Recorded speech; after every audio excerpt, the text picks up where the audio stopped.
The year is 2019, and the New England Patriots are battling the Los Angeles Rams for the Super Bowl. It's a boring affair, and your stepfather Ron is in his chair bellowing aloud. If they would pass the goddamn ball, I could catch the fucking thing and walk it in for 6 points. Your mother sits on the couch watching the game with a faint interest, but mostly she is just thinking about how she could have married such a goddamn dolt.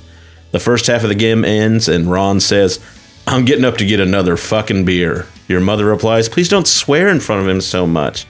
"Blah, blah, fucking blah," Ron goes on.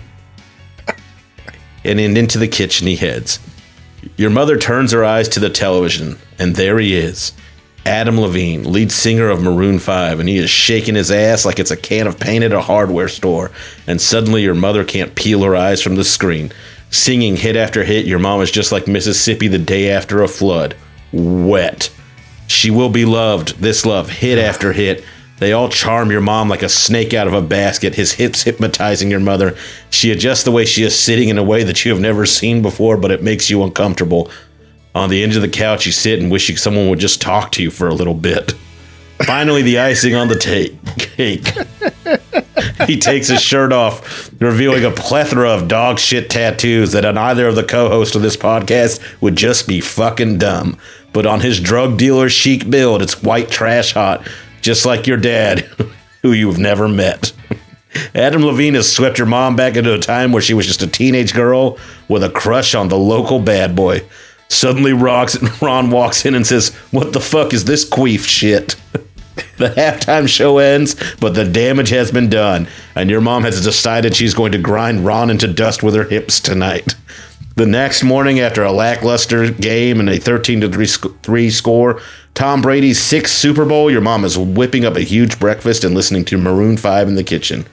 Ron comes out of the bedroom in a better mood than you have seen him and gives your mom an inappropriate squeeze from behind and tussles your hair. And you know everything's going to be okay. This week on No Accounting for Taste, Mom Rock, Let's Get Wet. Hal, you're good with words. You know that, man? I think the gym is dumb. Did Rachel walk in the room? Of course I've eaten a Baconator. Man, if you ain't doing CrossFit, you can get CrossFit. You're right. A long burger's not the worst idea I've ever heard. That's your sitcom right there as a Mr. Fix-It-All who just can't fix his heart. We will not be defending Atlantic City. No accounting for taste. If it's something that somebody loves, let's try and celebrate it instead of shitting on it. Mom rock, or I would say department store rock, maybe grocery store rock.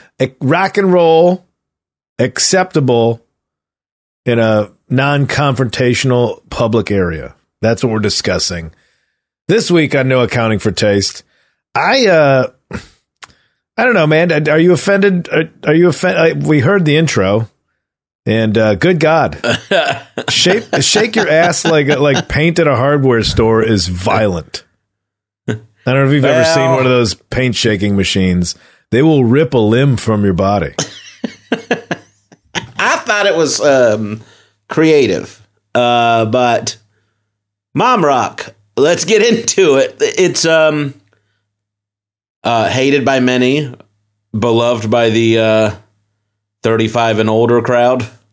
Yeah, I can't imagine a lot of dudes at a Maroon 5 concert.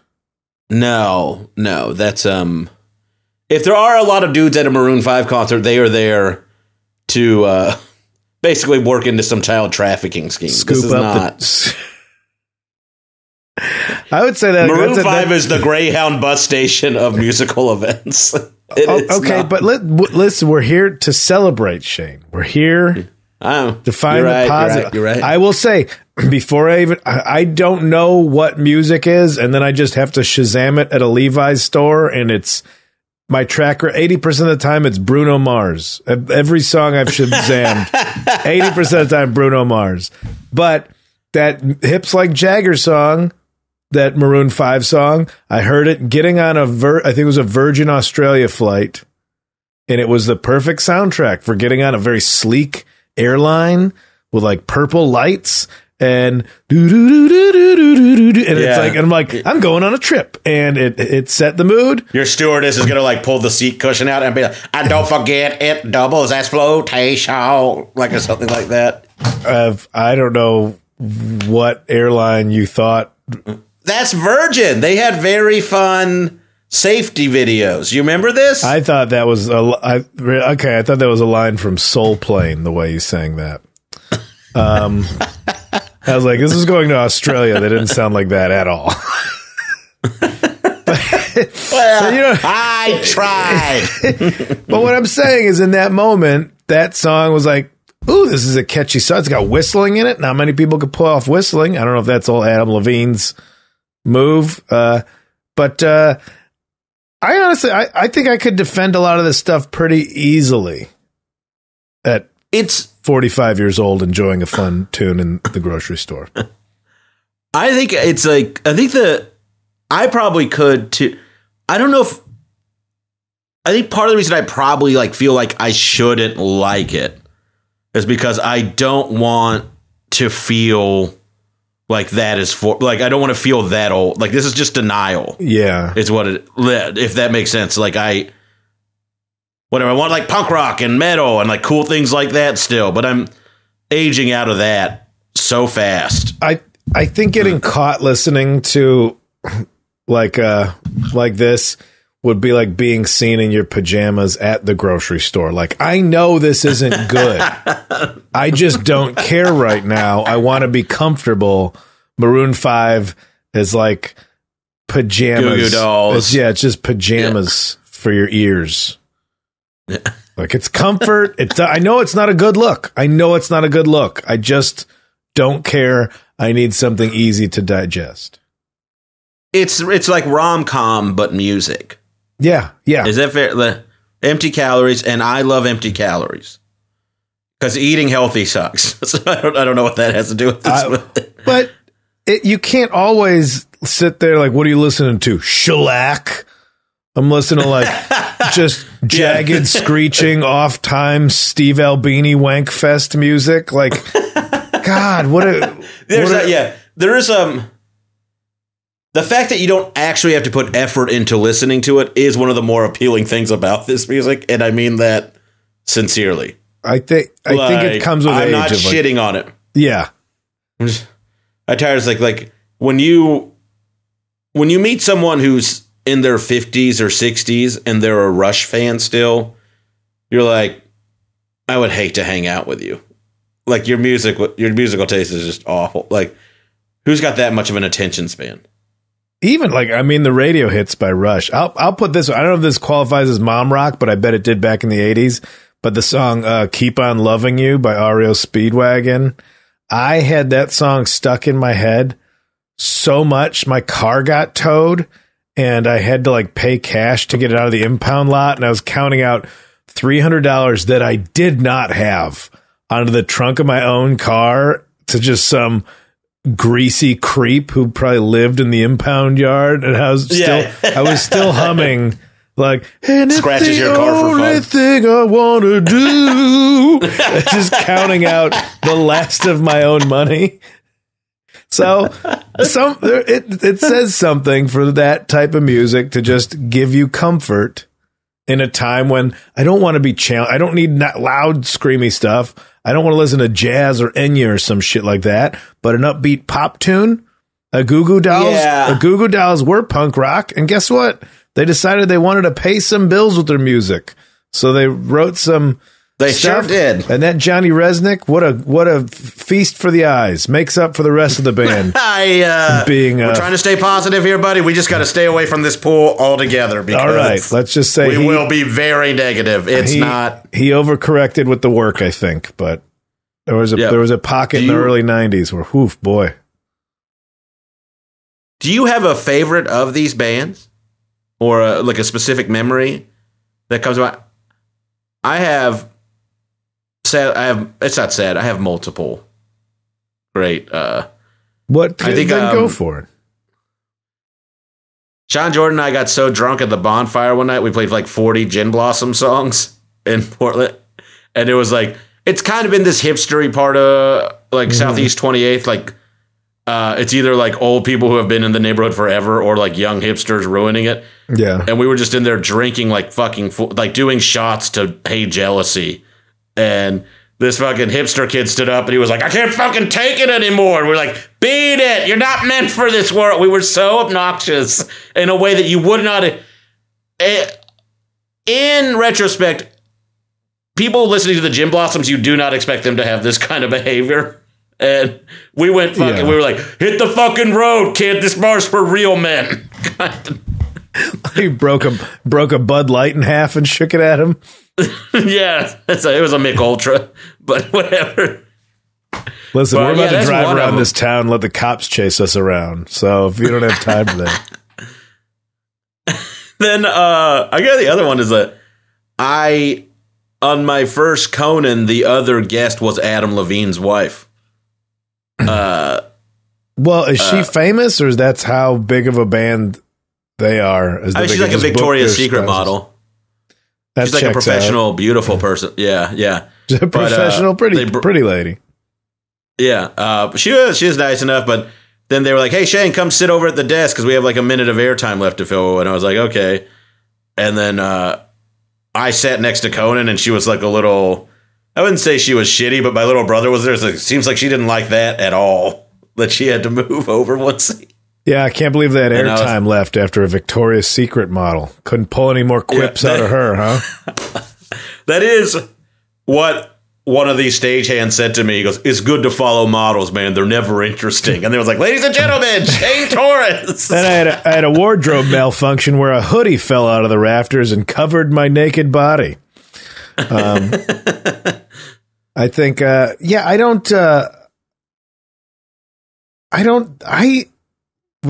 know people, it's easy to hate this music. It's like Nickelback has been a punching bag forever. And I think they just, everybody needs a common enemy to bond over. And unfortunately, Nickelback was that. They weren't like the worst thing ever. It was just like, hey, this band sucks. Well, a lot of bands suck, but everybody decided to agree that band sucks and make them. Well, it's because they were the most successful of the things people think sucked. Yeah. And, there's nothing like hating something that gets to the top. It's like people hate Tom Brady, and he won 7 Super Bowls. But Tom Brady was clearly, by a judgment of scoring and athleticism, was good at his thing. Nickelback wasn't good. Or at least that's if somebody's buying those records. It's like porn. Like, oh, nobody's buying porn. It's $1 billion industry. Somebody was buying them. He had that like greasy ramen noodle hair, like all that money, not a single stylist jumping in. Like, let's try and at least get you to look okay. They looked like his wet noodle locks. Oh, they look like a cover band from like a trapping lodge bar. Yeah, but they still made it to the top, and that says something. That's a testament to the very top. Yeah, it's a bold hair choice, right? And he looks it's the blonde hair with the dark facial hair that like the contrast is a little like much for me. But they also. That was just an unfortunate time of radio music too, though. Like, right? Like, what was on the radio then that people really were like liking? Like, they're superior to all their counterparts from that era, right? Let's say, like, they formed in 1995. They've been a band for 27 years. I don't know.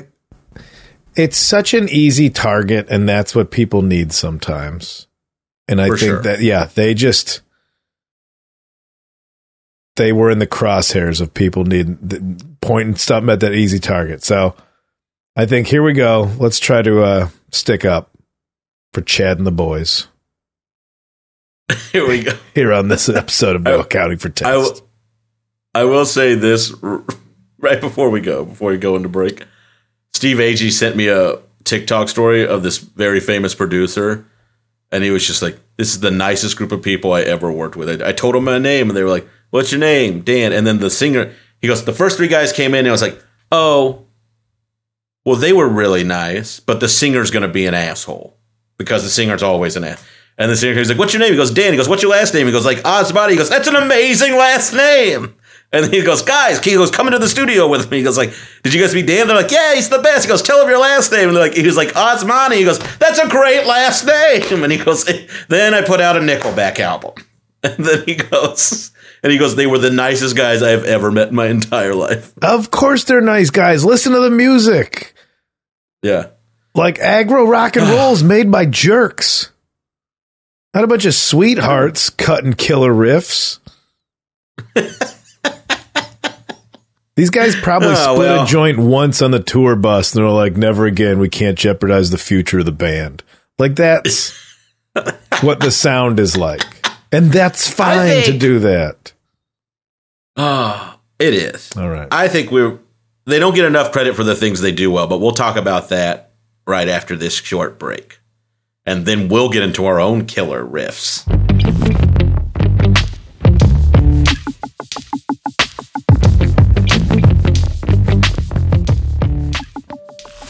Meow, meow, meow. And we're back, kitty cats. This is the part of the pod where it's one of my favorite parts where Kyle and I discuss the good and the bad of the controversial subject of the day, which today is mom rock. And here we go. This is the good. All right. Good. We'll start. We're using Maroon 5 as an example a lot, but here we go. The good. Maroon 5 has 3 Academy Awards, and now it has 3 RIAA Diamond certified singles after their 2015 hit Sugar sold over 10 million copies earlier this year.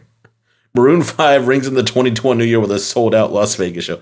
That's fucking wild that they sold 10 million copies of something that came out in 2015. That's... I don't know what to say to that besides Jesus Christ. 10 million? Yeah, the people listening to Maroon 5 don't know how to stream music. That's why they have to buy the physical copies. It's probably just gifts. I mean, positivity! Positivity! That's the essence of it. I'm trying to explain. How about some positivity? It's probably, those CDs are probably, I'm just steamrolling over the fact that you said that. I think the fact that the CD is probably $6 makes it look like a deal. And somebody's like, I'll give this as a gift. How many of those were bought ironically? I don't think they're the kind. I don't think that they're like people genuinely like them. 10 million is a lot of irony. Yeah, but I wonder if they're like huge in a country. Like I can't. In the sense of positivity, the fact that this music is so inoffensive that it can be played in an office, it can be played in the store. It can be played in the background. Music that's pumped out of the parking lot speakers in a Winn-Dixie. Yeah, It's in the dentist. Like it's everywhere because it's like room tone, sexy room tone. But to know that they sold that many physical copies of an album, I've never seen a Maroon 5 CD in the wild. In the wild. Yeah, I've never seen it like on someone's car seat. Yeah, that is. Where do you buy CDs anymore? Well, like I mean, I guess that like it's probably like digital buys too, but like it's everything is kind of free now when it comes to music. Like there's a way to get it, and these fucking people managed to sell 10 million copies of one thing. This isn't their combined catalog, which is also what makes it crazy. So like, undeniably successful. Yes. Congratulations, Adam and the boys. Yes. That's his side group. Adam and the fellas, Adam and the sexy dude. And think about this as a positive. You could be the bass player in Maroon 5, be swimming in cash. Nobody knows who you are. Go to any restaurant you want, skip some of the jewelry. Maybe don't wear your own merch. Nobody's going to have a fucking idea that you're in Maroon 5. Except just that, the only one is Adam. Yeah, that's a good point. I bet Adam doesn't realize you're in Maroon 5. Rich and anonymous, like somebody who works for the Koch brothers. Yeah. Just like a... So good for them. We should move to the good after the bad. We should talk about the bad because the bad's kind of obvious. Also, we should ascend. We should ascend with our praise. We should start low. Point. We should start with the fact that Scott Stapp punched out the singer of 311, which talk about a break even kind of news story. Now this is an older story.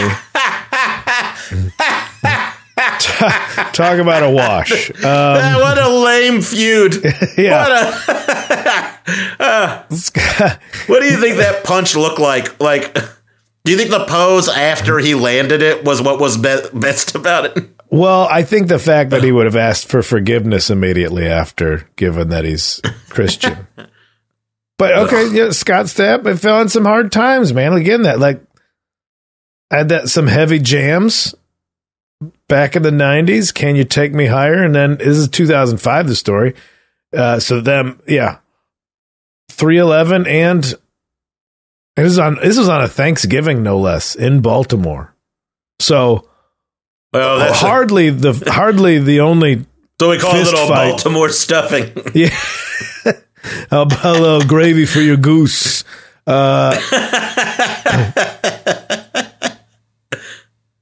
Yeah, just Scott Stapp, and I hope he's doing all right these days. He was the early dude from Nickelback. He took a lot of shit early on. Yeah, he really. And I'm just gonna put it out there. Just gonna say it. I did have Creed's first CD. I was 13. This is where you should say it. I was 14. Yeah, I was 14, and I thought that song. I don't know what My Own Prison went so hard. I was just like, he's like screaming. And this was also in a time when like music was the radio. So a lot of this music ascended in the beginning. Yeah. Before like internet streaming was a big deal. So like what they played on the rock station, if you decided I like rock, that was your exposure to it. You know, a lot of it. All you got to do is hear it. There wasn't social media to embarrass yourself on. Yeah. Unless you had a cool cousin who lived in a big city or near a big city with like good bands, then you were kind of fucked. So let's praise these bands for being the stepping stone that got people to better music. Or maybe some people realized music wasn't their thing and they got to stop at Creed. They're like, if you like Creed, you should check out Pearl Jam. And somebody's like, too political. I'm gonna hang back. I'm gonna hang back with Scotty and see if he could take me higher. That's what I'm gonna do. Oh.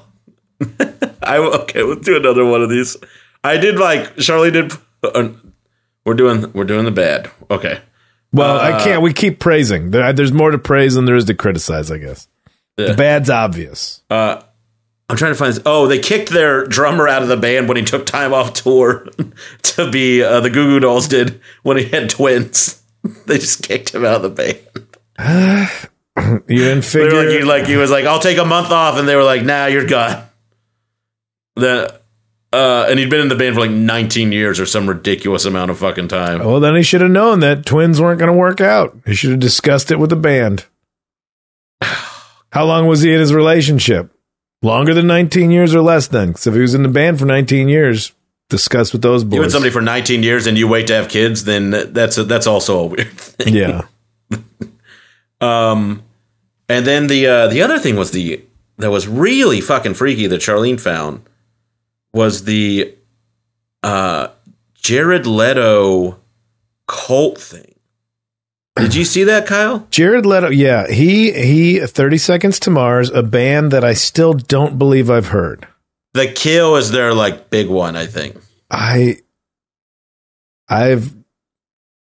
When I heard that he was in a band, I'm like, oh, that makes sense. He's like a weird dude. Yeah. But then, yeah, they kind of had a cult going on, which honestly, I think he's leaning in. He knows what people think about him. He's leaning into it. Yeah, Oh, you think I'm weird? Check this out. Good for him. Just that sound of music is like, it's not, it means, it's almost like a dog whistle, not in like it will signal something. I mean, I can't hear it. So That's a bad metaphor. It's like that drumming and music and sincere vocals of uncertainty. Ba-da-ba, like a lot of it feels the same and is like built the same way. Though, like there's it's like Zach Toscani used to say, I bet you could take the menu from a Chili's and switch it out and put it in an Applebee's and nobody would know the difference. Mm-hmm. And that's kind of like what these bands feel like a lot of the time, is that they just interchangeable. There's not a lot of variance between them. Yeah. But that's not what you want. You don't want variance. You want one song to go into the other so as not to disrupt productivity in the workplace, because that's where this music's getting played. That's a good point. Three Doors Down. We've listed Three Doors Down. Oh, Kryptonite. I remember that song from the 90s. Oh, yeah. And again, that was like that era of white dude rock music. Nothing too hard charging. A lot of steel ball necklaces and that kind of stuff. Oh yeah, I think I had one of those. I had frosted but this tips, is like dude. Yep. This is also earrings. The era of a lot of like tribal tattoos and Chinese lettering tattoos, those kind of things. Kramer shirts, flame shirts. Yeah. God damn it! What a tragedy some of the 90s were. Yeah, but positivity. But there's going to be things we look at now that are considered tragic. Any bold fashion choice will be mocked later on and then repurposed for the generation that it skips. Kids are dressed in 90s shit now. Kids are wearing big Jinkos. Kids are wearing Nirvana t-shirts without knowing what it is. Like, all that stuff's back. And so, therefore, this music might see a resurgence. Maybe people don't want challenging, like, weird mumble rap or psycho breakbeat stuff. They just want Chad Kroger's dulcet tones singing about a photograph because it's hilarious. That's fair. The fact that it is just there to be around and fill space, I guess. Silence is torture for some people. That's why my parents leave the Weather Channel on all day in the house. They don't have to talk to each other, but something is filling that area that they would notice. If it was silent, it would be like, wow, we don't speak to each other. But HGTV is on to be that roommate that we all need to keep this marriage together. And sometimes it's these bands. Sometimes it's this music. I'm not alone with my thoughts because Scott Stapp is there, helping me through finding these ingredients for this casserole I'm going to make for my indifferent family when I get home. That's what they're there for. That's so sad. Exactly. So we should be thanking these bands. We should. I can't stop crying. Scott Stapp's walking me through this casserole recipe. He's saying, let's go there. Let's get shredded cheese. Let's go there. Scallop potatoes, please. Let's go there. Into the sunlight. Oh, fuck me. I can't. Then you bake for $4.50. Yeah, so that's my take. We should be grateful that these bands are there, filling in the gaps, filling in the lonely gaps. There is legitimately something to be said for something that fills the space. Like, you know, when you're on the road at 3 a.m. and you just can't fall asleep and you just have the TV on, and then you're like, you find the weird thing. You're like, oh, Comics Unleashed is on, or whatever, whatever thing that is not actually that great, but you have become a fan of it because it keeps you there. There's a very specific, it keeps you warm. Yes, there's a very specific element that, like, it's not interesting enough that I'm going to stay awake, but it's not boring enough where I'm going to wind up thinking about my own anxiety anyway. And that's an important thing to recognize, that the thing itself might not be like a nugget of cultural gold, but the fact that it can give you that very narrow area of calming you to sleep, but not boring you awake. Does that make sense? Yeah. It's very much like SVU or like any of these other things that there's like we could do a whole episode on just SVU. Yeah, I but put like that on as soon as I get in the hotel. Yeah, like you just like, all right, this is as much stimulus as I need right now.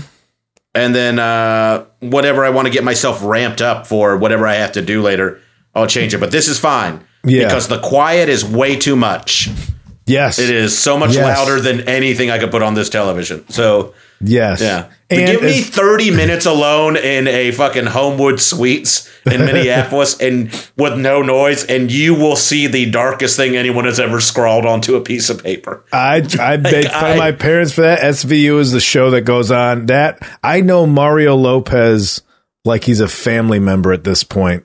Just from welcoming me into whatever chain of hotels that is.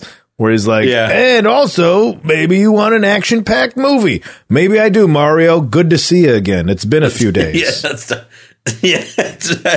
come I only see you Thursday through Saturday, Mario? I don't come around. It's like cheating on someone. Don't come around my house, man. I don't want to see you in front of my door. But I'll definitely see you at the La Quinta Inn. Yeah. Anyways, tell me what kind of pool this. Tell me what kind of pool is in this hotel. How late's room service open too? But so right, so all these things. Think about. Like, I think it's good that it's there to fill the space. It's like a 7-Eleven taquito. They keep making them. They're not good for you, but hey, I'll eat them every once in a while. Keep you alive. I mean, we can all make fun of Scott Stapp punching out the other dude, but like that's just because those are two laughable bands. Otherwise, it's two dudes fight like. Jim Morrison was a dickhead, and everybody loves the Doors. Doors fucking suck, but Jim Morrison's mysterious with his dick out. I know. If the guy from Three Doors Down did that, everybody would be happy to string him up on a cross in the town square. But Jim Morrison was like a rock and roll poet that was so misunderstood. No, he was worse than Chad Kroeger, in my opinion, as far as songwriting. And they give these behavior like, it's like it really is like it's crazy like what people like. Think is cool behavior versus just lame fucking behavior based on what art they're absorbing. Oh yeah, like it's in you make a very good point because the Doors have 2 good songs. Like as far as I can tell, maybe 4 at tops. They have L.A. Woman and then anybody who covers L.A. Woman. Those are the 2 good songs. Yeah. I like Roadhouse Blues, but that's. But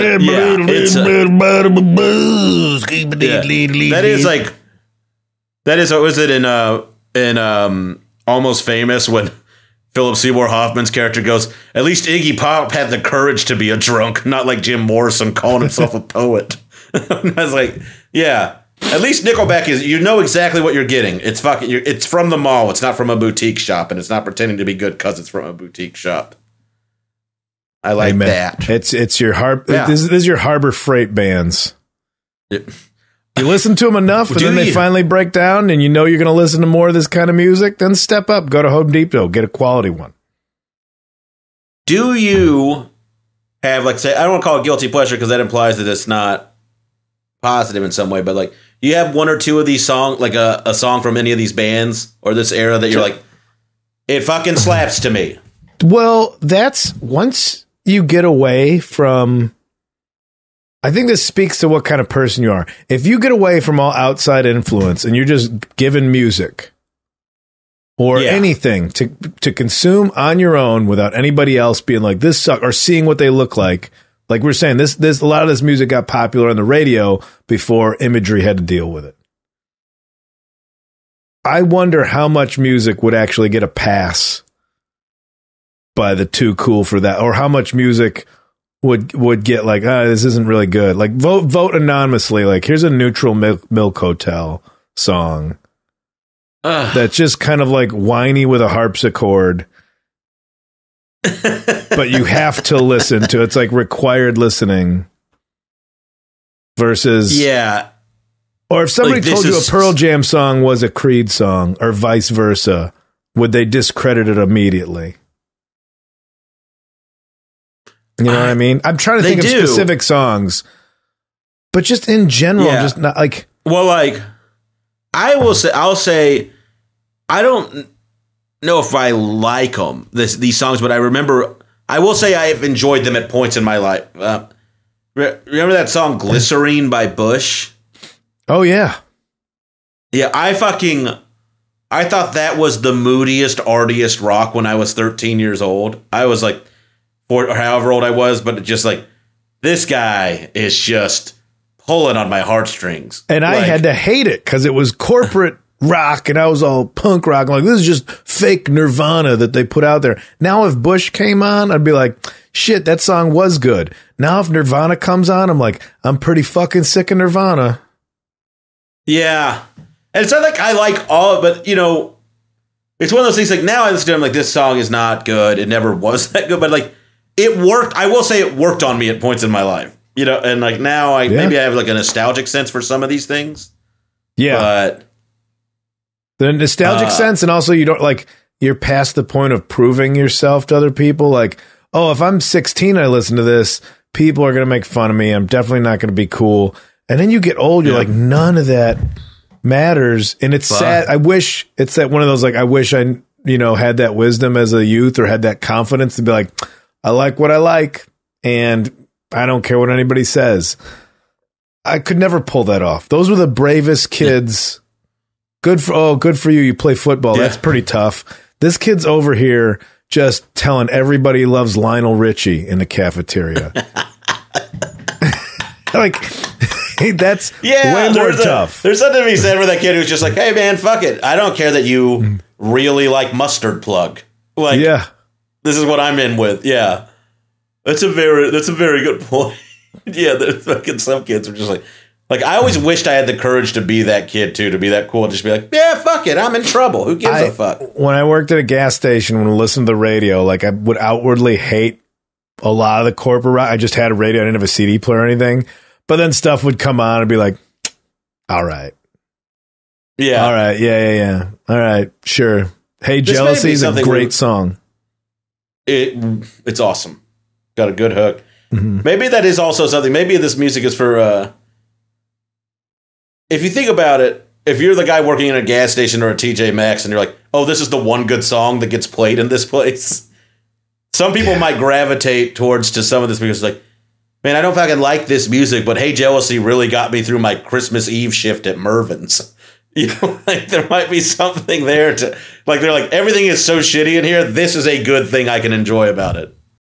When I worked at a Kmart, the song that would come on the corporate roundabout track was a song called Things We Do for Love. And I wanted to clean the back of my skull with a shotgun from Sporting Goods over that song.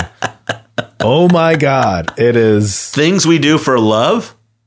To go and no place to go, and it feels like a part of you is dying. This seems like shit Charlene would like. It sounds like a guy who drank a cup of Paul McCartney's piss, hoping it would have some magical effect over him.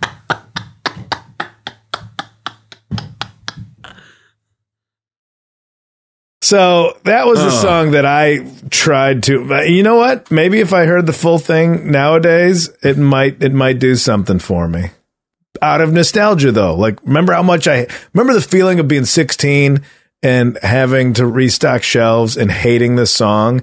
And now when I listen to it, I'd be like, oh man, now I'm in a Bruce Springsteen song about thinking about my young, like. Pour a couple beers, listen to old tunes, thinking about how easy things used to be.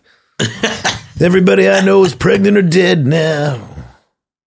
Screen doors and sad porches, flag and waving in the distance. Okay. Well, yeah, so that was a song that drove me up a fucking wall. That now, if I listen to it, I'd be like, all right. I worked at a place called Good Eats Grill, and they would have the Christmas music in there was awful. That was always the worst when you got seasonal music, but like one of the songs was called Jingle My Bells, and it was this like honky tonk. It was like Jingle My Bells, and then it was pretty bad. But I'm trying it's there for people to eat chicken fried steak too. 10cc had Rubber Bullets, and that's a good song. So, all right. So they need some hit and miss. Not necessarily the mom rock we're talking about, but as we've discussed, the good and the bad.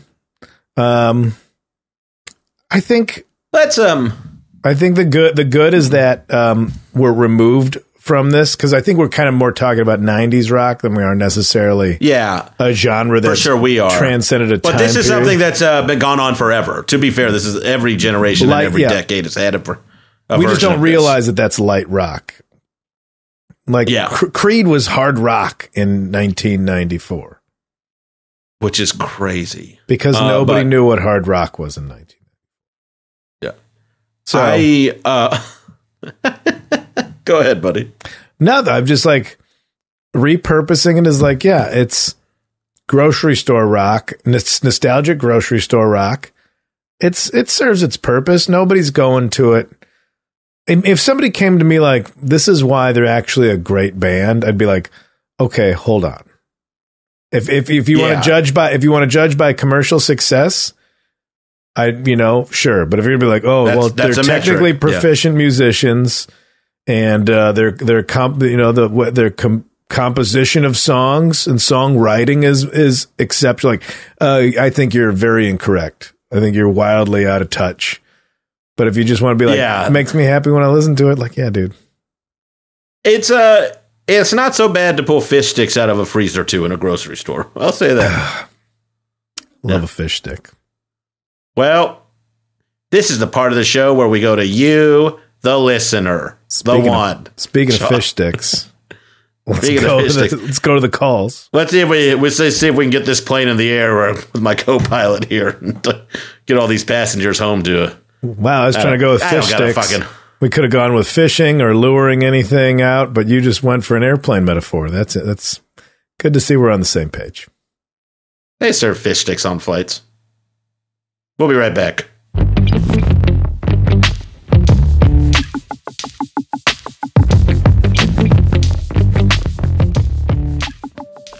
Now it's time to go to you, the gracious listener / viewer of No Accounting for Taste, and hear your opinions that we solicited on the topic of mom rock / shopping mall rock / light heavy rock.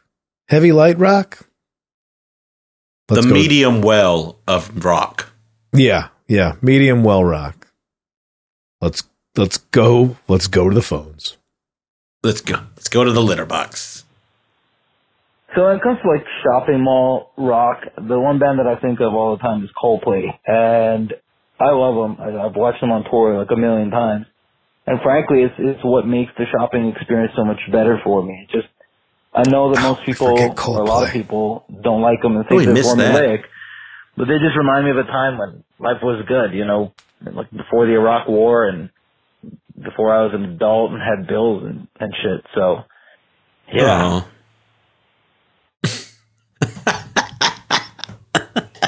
Yeah. How dare you laugh at him? Remind him before the Iraq War. Yeah. Oh, God, I hope he wasn't a veteran. I don't know. Well, I mean, it was, I remember, I think pre 9/11 is usually the term employed for that era. But I remember waking up early to go to school. Like, I remember the video for Yellow. I would watch MTV in the morning before going to school. And I was like, what is this? And I thought it was great. I really don't know with Coldplay, like what the artistic roll call on them. Like, were they... no, I was not in high school. It came out in 2000. Never mind. I guess I was going to work. I don't know. I was still living at home. So it's the same routine. Eat some cereal, shuffle off at 7 a.m. to wherever I had to be. I legitimately remember liking that song Miss You. Do you remember that one? There's sad songs I always thought were really good. Was it a Coldplay song? Yeah. Like a lot of their songs that I guess they do make the same kind of song over and over again, but who cares? It fucking fucking worked. I like That's Not Miss You, and there was another song that I really Sparks was this other pretty song of theirs I liked. And I remember thinking, like, these are good songs. And now I'm sure I won't like them the same, but maybe in a nostalgic sense. But, like, yeah, but thanks for reminding us. They didn't hurt anybody. No, we skipped over Coldplay. Thanks. I mean, he did marry Gwyneth Paltrow, name his kid Apple. So, I mean, there's that whole thing. But if you take away the personal life, yeah, was it Clocks? Great tune. Goop. Good call. Thank you for the call. We forgot about that one. Yeah. Hey, this is Tyler Dell from Austin, Texas, and I want to say that I actually kind of like Mom Rock because it makes me remember all of the shitty fucking decisions I've made in my life and makes me want to self-loathe. We just did. Okay, that he didn't mention any bands or blast. Something. Yeah, something tells me you were going to make these decisions. Yeah, outside of the music. Reminds me of all the shitty decisions I made in my life. This guy bought Bad Smack and booted it up to Lit's second album. Do you think maybe he's saying, like, when I'm feeling like self-pity, this is the kind of music that can kind of put it over the top and get me into like a sad place. You know, like when you're just wallowing in your own, like, you're like, I got to get this out of me. I'm bummed or whatever. And you're just kind of wallowing in it. And you're like, I'm going to go for it and do this thing. I think he cheated on his second wife during a Smash Mouth concert. I think that's what happened. I don't think they're the same. Yeah, he did not give us enough to go on, which makes it that much more interesting. Hey, calling about Mom Rock, specifically the Goo Goo Dolls. Man, sometimes you just need to put it on in a dark, dusty car and drive off into the twilight and contemplate your life and, examine the choices you made. Like last week when I ate so many boneless wings at a national boneless wing chain that I puked in the bathroom and kept eating. And then you had that introspective time where you just got to drive off in the distance and get yourself lost before finding your way home while listening to the soothing voice of Goo Goo Dolls and mid-90s Buffalo, New York rock. That's it. Too many bone-in lemon pepper wings. Let me drive off in this Oldsmobile and listen to Colt. I want to know what restaurant just serves boneless wings. It's B-dubs. But they have bone. He said boneless. Yeah, they're both. But he mentioned it like there's a boneless only. So you're telling me this guy rolled up to Buffalo Wild Wings. Yeah. And like a Delta 88 with some Goo Goo Dolls playing. Went overboard. Yacked. Yeah. And then returned to sender style right in the bathroom of the B-dubs. Drove off and had a Jerry Maguire, Tom Petty free-falling moment in the car. I want to hear it. You know what? I want this guy to call in next time just to let us know he's okay. Yeah, I genuinely, that might be the greatest voicemail left, not on the history of this podcast, but in mankind. What a way to find the amount of diarrhea he had. Just, what a way to like be sad. What I do some pretty self-destructive things, but that's fucking insane. What are the lyrics to Goo Goo Dolls? Which lyrics were playing when he threw up? What's the what? Well, the I is either name or Iris is the other one. What are the? And all I can taste is this moment. You're the closest to heaven that I'll ever be, and I don't want to go home right now. That's what he said when he was eating the last wing. And then, and all I can taste is this moment. and all I can breathe is your life, and sooner or later it's over. I just don't want to miss you tonight.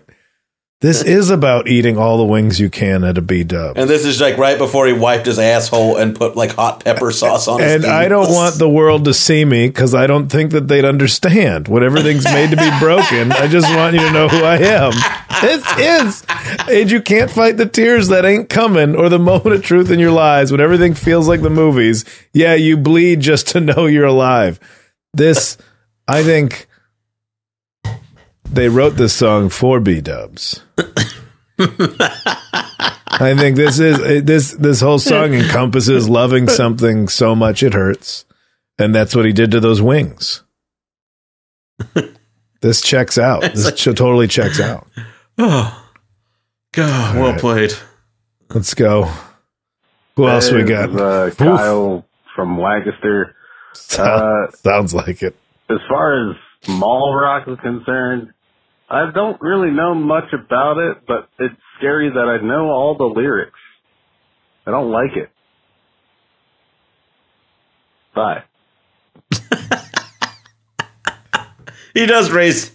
That goes to raising the point of, like, it's very consumable. I've heard this before. I've seen this before. It's like when you... Like, it goes back to the SVU analogy of just somebody being like, oh, yeah, I have seen this episode about this child molester or whatever, you know? So... Fucking, that guy makes a good point. He's like, I don't know a lot about it, but I know all the lyrics. Yeah, it's like jingles. Like, oh, I just... God, saying that about SVU is way worse when they're like describing what horrible crime happened. You're like, where do I know that actress from? Oh, she was on the Wonder Years that one time. And they're like, and then the baby's body was found decimated in 5 different trash cans. I'm like, she was Winnie Cooper's best friend during Homecoming on one episode. That show does really desensitize you. I don't know if that is I mean, to be honest, that call before this last one, that's about as dark as any SVU episode I've ever seen. I think going back to eat the same flavor of what you just barfed up, that's the wow. There's my man going twice baked on his whole self.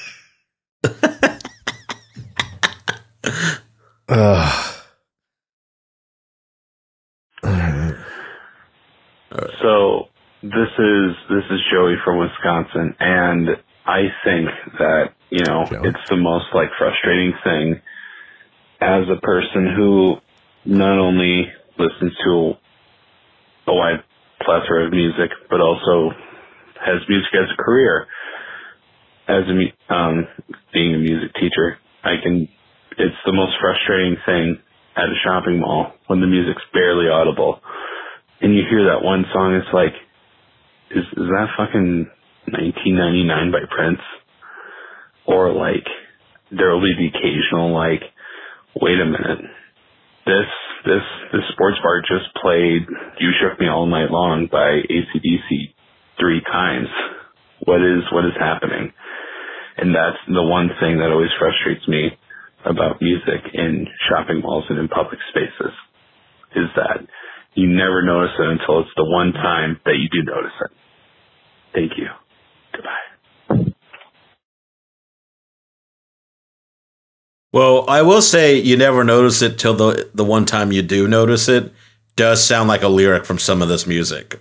Like that closing line is... What was this message about? Call him back. One of these days we might have to call somebody back. But I'm just confused. He's like, and it's frustrating when you barely hear it and it's a song that you like. I think he's saying he would love to hear Thunderstruck, but it's barely audible enough for him to like enjoy it. So he's like, is that what it is? Rifling through, maybe like he's rifling through men's knits in a Mervyn's, and then he's like, oh, fuck yeah, Thunderstruck. He's like, and he's just like, oh, it's also not my size. Like, I don't know. It's the frustration that the volume's not there? I can't, because... Could be. He's like, this bar played AC/DC 3 times. What's happening? I don't... I'm confused at what his anger is, or his frustration, rather. But thanks for the call. Yeah. I don't know where to go with this guy. No, I don't either. Old Wingy is to have the call of the day, though. Yeah, my man. Yeah, my man jettisoning boneless wings. That's why the bone's in there, to slow you down, man. Go back to bone-in wings, dude, and pace yourself. Yeah. That's why you're not giving yourself any another speed 6 bumps. weeks to your life. Yeah, that is crazy that he threw up that flavor and went back and got more. That's maybe he got a different flavor. Maybe that's. Well, there are, enough as somebody Cajun who worked Fiesta. there, they have 18 different flavors. Yeah, man, throw some celery in there next time. Get something in there to break it up a little bit. Well, we appreciate your calls. Again, more celebration, more people enjoying to hear it in the stores, especially when it's not your responsibility. I think there is something to be said that when you put on music for yourself, it's like, well, I've put my stamp of approval. It's like, when you hear a song on the radio that you already have the MP3 for, but then it's on the radio and it's like special for you. Yes. I think it's a luck of the draw. Yeah. All this music. It's like hitting on the roulette wheel. Yeah. I wouldn't listen to this normally, but it's on in this store. Like the fellow with the Goo Goo Dolls at the grocery store. You're like, oh, now it's special because I'm here and it's on and it's a special occasion. And that's what it's got to be there. Just for special occasions. Special occasion. Like shopping the night before Christmas for your groceries. Yeah. I don't know. Yeah. Well, everyone. Fuck this. No. Sorry. This has been No Accounting for Taste, Mom Rock. I don't know how much we accomplished today, but I genuinely feel fine listening to this music. I don't have as much guilt associated with it as I did. No, there shouldn't be. There shouldn't be. Listen to it. Listen to some Goo Goo Dolls, everybody. Remind yourself it's okay. Go have the best soy latte that you've ever had. Ever had. Fried deep fried chicken. Well, everyone, we don't want the world to see us till next week on this podcast when we discuss blood diamonds. Are they that bad? I don't know. I know you feel me somehow, Kyle. Tell the people where they can find you. Come on, baby.